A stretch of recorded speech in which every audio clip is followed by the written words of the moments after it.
Secretary Hegseth, if the president wanted to deploy Marines to Chicago and New York City like he did in Los Angeles, would you carry out that order even if the local governors and mayors objected?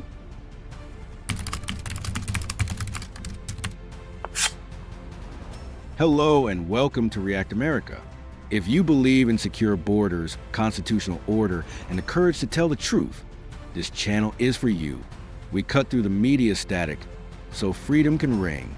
Smash that like button, pound the subscribe, and hit that bell icon so you never miss a dose of reality. Now, let's talk about Senator Warren's latest Senate showdown with Defense Secretary Pete Hegseth. Senator Warren. Thank you, Mr. Chairman. So President Trump has deployed the National Guard and then the U.S. Marines to Los Angeles over the objections of state and local officials, saying that the troops are needed to support immigration detention operations that are being carried out by ICE. On Sunday night, the president threatened to deploy ICE agents to other cities around the country that he sees as, quote, the core of the Democrat power center.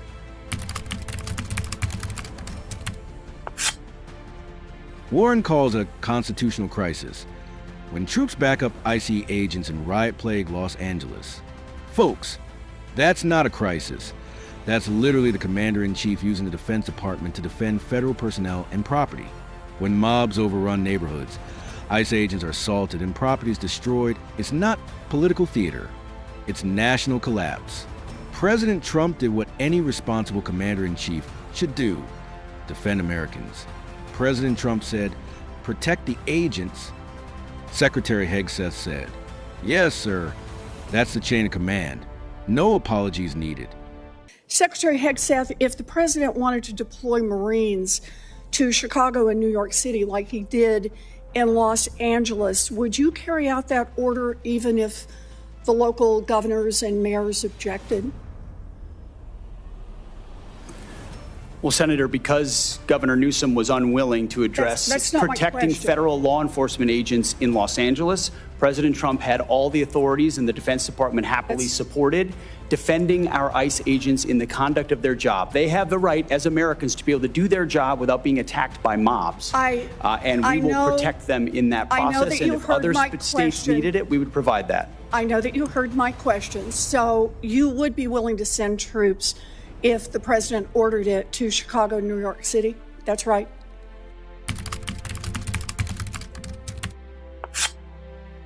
Warren warns of expansionist deployments. But who's expanding the battlefield?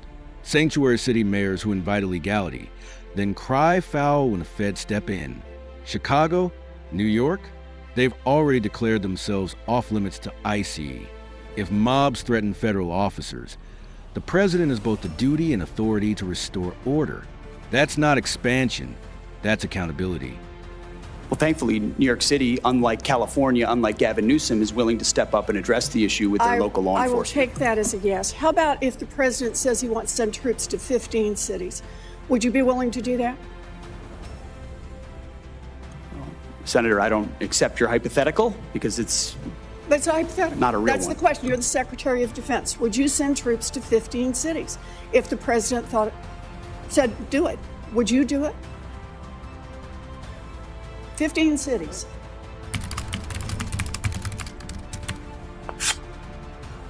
Warren hammered Secretary Hegseth for not answering a hypothetically about sending troops to 15 cities. Let's pause. 15 cities? 50? Warren tosses random numbers like darts, hoping one sticks. Hegseth refuses a trap, and rightly so. Real leaders plan around real intel, not sound bites. Meanwhile, the southern border bleeds. Fentanyl pours in, and Democrat senators hold hearings on imaginary troop counts. Priorities, anyone? This is the same party that used federal troops during COVID to raid churches and arrest business owners. Now, they suddenly care about overreach? Again, Senator, it's a complete hypothetical lacking any context at all. You're the Secretary and I refuse of to box Defense. myself in based on questioning on a hypothetical. But you're here asking for $1 trillion, and I want to know how you're going to spend it. And so my question is, if Donald Trump tells you to send troops to 15 American cities. Are you going to spend the money and send the troops? Thankfully, we're spending money on securing our southern border, a way the previous administration abandoned and allowed 21 million illegals to enter our country. So defending our homeland is a real serious priority under this administration, and we're doing it. I understand the question about defense. Secretary Hegseth, about 4,000 National Guard troops and 700 Marines have been sent to L.A. Is there a number of troops deployed to American cities over the objections of governors and mayors at which you would be concerned that we are undermining our national defense? Senator, we've spent 2 decades guarding other people's borders. We think at the Defense Department it's about time we shore up ours.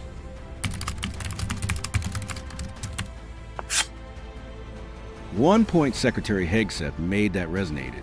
Our IC agents are Americans. They have every right to do their jobs without being attacked by violent mobs. So when Trump defends them, the left cries authoritarian. But when Democrat cities defund the police and unleash chaos, that's somehow justice? America sees through this double standard. So that's my question. Is there a number at which sending those troops to Los Angeles or Chicago or New York starts to undermine our ability to defend ourselves around the globe? Is there a number? Senator, we look at capabilities and readiness around the globe all the time, and we're quite satisfied with our capabilities to defend the homeland, and we'll provide more if and when it's necessary. So you are satisfied with our capabilities. Let me just ask, have you actually done the analysis and figured out how many troops you can deploy domestically before you start to undermine readiness around the world? Have you done that analysis? Yes, ma'am. Then would you let the rest of us in on it? We are the Senate Armed Services Committee, and you're here to ask for $1 trillion. What's the number? We've got contingencies and plans for any number of capabilities should governors be unable, as Gavin Newsom has been, to actually secure his own federal agents in their cities. How many troops can you deploy domestically before you start to cut into our readiness internationally? As I said, previous administrations deployed our National Guard all around the globe in numbers far beyond what we were capable of supporting. So limited contingencies inside the United States to protect federal law enforcement is doable. If the Supreme Court orders you to remove troops from American city streets, will you do so? Can you repeat the question, please? Yes. If the Supreme Court orders you to remove troops from American cities, will you do so?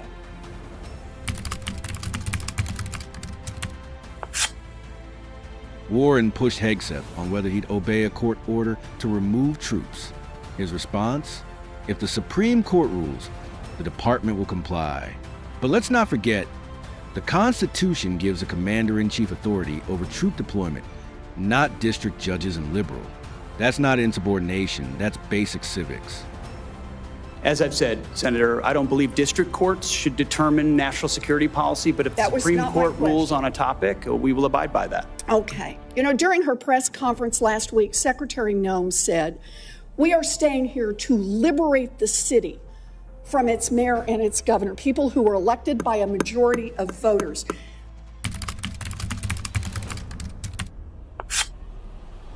Warren tried to frame South Dakota Governor Noem's comment about liberating Los Angeles as dangerous. But ask yourself, if elected officials refuse to protect their people, should they be immune from criticism? This isn't about overthrowing democracy. It's about stepping in when elected Democrats abandon their duty. Liberation in this context means restoring law, safety, and the Constitution. Secretary Hegseth is saying he is ready to deploy more troops and won't tell us what the implications are for our national defense. This is un-American and it makes us unsafe. I wish our Republican colleagues would speak up.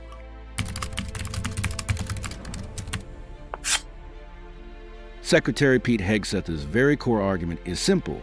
Every federal officer deserves basic security to do their lawful job. That's not partisanship. That's common decency. Senator Warren believes it's un-American to stop mobs, protect federal employees, and maintain order. That's how far left the Democrat Party has drifted. Ask the families of agents ambushed outside courthouses. whether troop backup feels authoritarian or is simply life-saving. What used to be common sense is now controversial, and the only thing un-American is leaving cities to burn because of partisan pride. Strip away the theatrics and we're left with a binary choice: secure borders and safe cities, or ideological grandstanding that leaves Americans exposed. President Trump chose security. Secretary Hegseth executes. Warren filibusters. History will indeed decide who protected Americans. Folks, Washington drama changes by the hour, but principles endure. National sovereignty, equal justice, accountable government, etc. If that mission resonates, share this video, drop a comment, subscribe and ring that bell. Stay informed, stay bold, stay American, and God bless you. Until next time, this is React America, signing out.